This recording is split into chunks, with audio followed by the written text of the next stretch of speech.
Hello friends, સ્વાધ્યાય 7.2 પ્રશ્ન number 10 જોઈએ, જેમાં તમને સમબાજુ ચતુષ્કોણના ક્રમિક શિરોબિંદુ કીધા એટલે હું લાઈનમાં a b c અને d એવી રીતે ચાર શિરોબિંદુ થઈ ગયા. જો તે ક્રમિક શિરોબિંદુ હોય તો સમબાજુ ચતુષ્કોણનું ક્ષેત્રફળ મેળવવું છે. સૌથી પહેલું યાદ કરો કે સમબાજુ ચતુષ્કોણનું ક્ષેત્રફળ મેળવવાનું સૂત્ર તો કે 1/2 બે વિકર્ણનો ગુણાકાર એવું તમે શીખી ગયા.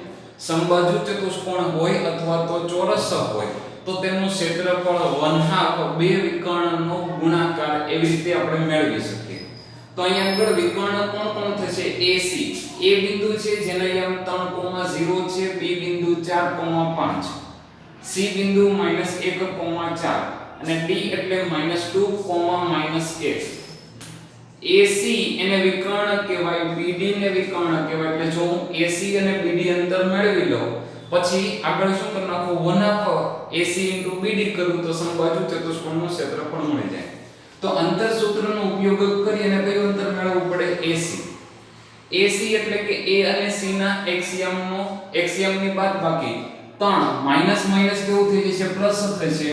એટલે કે 3 + 1 એનો વર્ગ પ્લસ વાયમની બાદબાકી તો 0 - 4. 3 + 1 એટલે કે 4 અને 4 નો વર્ગ 16, 4 નો વર્ગ 16, 16 અને 16 એટલે ટોટલ 32 થઈ ગયું. AC વર્ગ 32 મેળવો. મારે AC જોઈએ છે તો AC બરાબર શું આવે તો કે √32. √32 ના ભાગ પાડો તો 16 * 32, 16 નું વર્ગમૂળ 4 થશે, 2 નું વર્ગમૂળ ન નીકળે એટલે 4√2. હવે બીજું આપણે મેળવવું છે BD. બીજું કયું મેળવવાનું હોય? BD.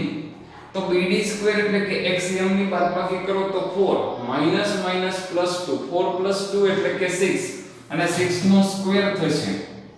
પ્લસ શું આવશે તો કે ym. 5 - તો કે પ્લસ. તો 5 + 1 હોલ રેઝ ટુ સ્ક્વેર 36 એટલે 72 અને 72 નું સ્ક્વેર રૂટ લઉં તો 36 * 2. 36 નો સ્ક્વેર કરો તો 6 આવે અને √2 એઝ ઇટ ઇઝ. હવે આપણે શું જોઈએ છે તો કે સમબાજુ ચતુષ્કોણ ABCD નું ક્ષેત્રફળ. કયો ચતુષ્કોણ છે? સમબાજુ ચતુષ્કોણ ABCD નું ક્ષેત્રફળ. ખાલી ABCD લખ્યું હોય તો અર્થ થાય ABCD નું ક્ષેત્રફળ 1/2 બે વિકર્ણનો ગુણાકાર એટલે કે AC * BD. 1/2 AC છે 4√2, BD છે 6√2. 6 × 4 = 24 થાય. √2 * √2 એટલે કે √4 અને √4 નું સ્ક્વેર રૂટ થઈ જાય 2 અથવા તો √2 * √2 એટલે ડાયરેક્ટ 2 રાઈટ કરો. 2 કેન્સલ.